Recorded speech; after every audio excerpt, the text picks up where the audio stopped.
When I was 60, strange things started happening to my body that no one ever told me about.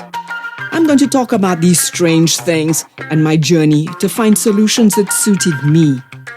Today's topic is urinary leaks and collapsing internal organs. One day I went to pee. When I got up from the lavatory, a couple of drops of urine trickled down my leg. Very strange. Then it happened again and again every day. I was really embarrassed. What the heck is going on with me? What disease do I have? So I went to the doctor, the gynecologist who had delivered one of my 3 children. He laughed when I told him what was happening. "Let's have a look," he said. I got seated on the examination table, my feet stuck in the stirrups to better expose my genitals. He cranked open my birth canal with a plastic tool and lit up my private interior. He said, "You have organ descent between levels 1 and 2. You know when it gets to level 4, your uterus is literally hanging outside of your body." I was in shock. Why wasn't I informed? And how could my uterus be falling out of my body? Can it be stopped? And what about the escaping drops of urine? Oh, he said it's all menopause related. Your hormone levels have dropped. You are losing muscle tone. Inside my body? What can I do about this?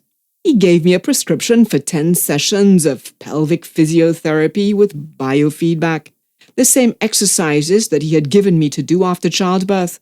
He said I could renew the prescription as often as needed.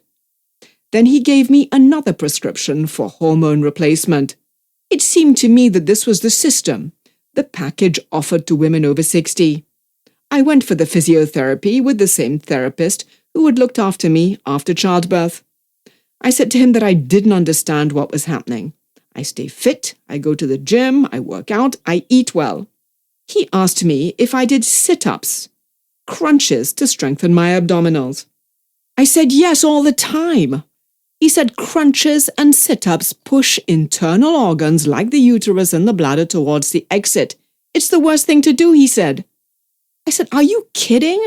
I've been doing these exercises since I was a teenager." He said, "You have to stop it." I said, "So what can I do now?" He showed me a bunch of belly strengthening movements designed to pull up the uterus, the bladder, and the rectum. He told me about an exercise called the plank and the bridge. He said simply pull in and up on the abdominal muscles whilst in a standing position, all the time focusing on contracting the pelvic muscles. He recommended yoga and exercises to strengthen the body's core. Why didn't anyone tell me this was going to happen? My mother never said anything about this to me. Neither did my grandmothers. This subject was totally taboo. It seemed that women just accepted the discomfort and the embarrassment. Now the whole logic of the television advertisements for pads and adult diapers hit home. The images show adults who look like me smiling and mouthing slogans like, "I don't let urinary leaks spoil my day. I feel so confident now." What the heck is this? You mean people are making money off our discomfort as well? To hell with that, I said to myself, knowledge is power. Saggy internal organs and urine leaks are not a fatality or a dirty little secret that women don't share. I now do 10 sessions of physiotherapy every 6 months. There are even home gadgets on the market that provide pelvic floor strengthening at home, anytime, any day. Physiotherapists can advise on good home models. As for hormone replacement that my gynecologist said would boost my body's own sagging levels, I did fill the prescription. But the product stayed open on my bedside table for a month. Every night I looked at them and I couldn't bring myself to use them. I kept thinking about a really good friend of mine who got breast cancer. She had been using the same hormones for 2 years. I do have other girlfriends who use them with no obvious side effects. It just didn't feel right for me. After a lot of reading and reflection, I took them back. The pharmacist said, "Why didn't you take them? After all, your doctor prescribed them." I said, "Yes, I know. I'm just not ready right now." I explained this to my general practitioner, a woman in her 50s. She understood me, and she prescribed pessaries containing low doses of estrogen that help maintain the tone of the uterine muscles. I take a cure about once a year, and I'm good with that.